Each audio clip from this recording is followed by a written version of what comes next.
வணக்கம். நான் ஆஸ்ட்ரோ அமிர்தா பேசுகிறேன். இன்றைக்கி நாம் பார்க்க போகிற தலைப்பு எதை பற்றி என்றால் செவ்வாய் கிரகத்தை பற்றி தான்.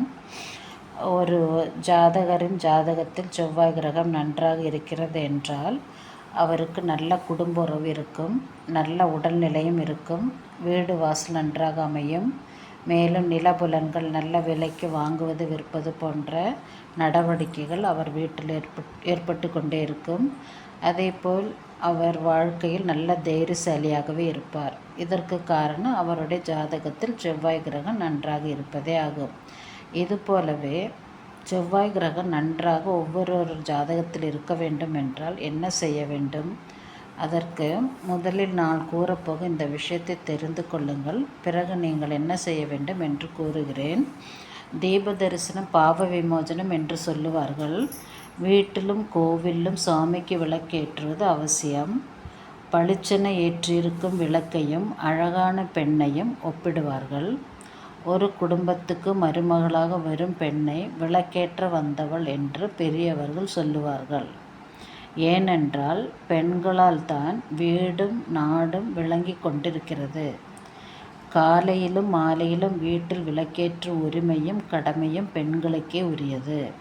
விளக்கை தரையில் ஏற்றி வைப்பது கூடாது. அதற்கென தனி பலகை இருக்க வேண்டும்.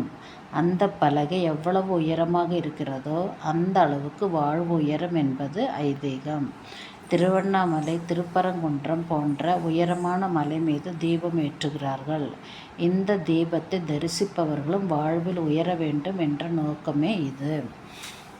அதனால் நீங்கள் ஒவ்வொரு நாளும் வரும் செவ்வாய் ஓரையிலும் அதேபோல் காலையிலும் மாலையிலும் நல்ல உயரமான இடத்தில், அதாவது உங்கள் வீட்டில் நல்ல உயரமான இடத்தில் விளக்கை ஏற்றி வைக்க உங்கள் வீட்டு நிலைமையும் நிச்சயம் நல்ல அந்தஸ்துடனும் நல்ல உயரமான இடத்திலும் தான் இருக்கும்.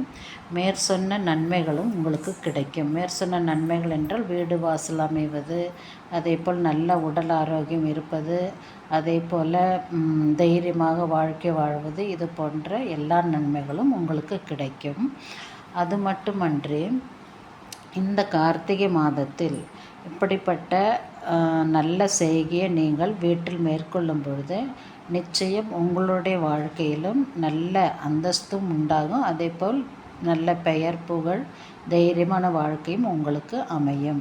எனவே இந்த கார்த்திகை மாதத்தில் இதை மேற்கொள்வது மிகவும் நல்லதாகவே இருக்கும். இந்த வீடியோ உங்களுக்கு பிடித்திருந்தால் மற்றவருக்கு ஷேர் செய்யவும், அதேபோல் சப்ஸ்கிரைப் செய்ய மறக்க வேண்டாம். Bye from Astro Amrita.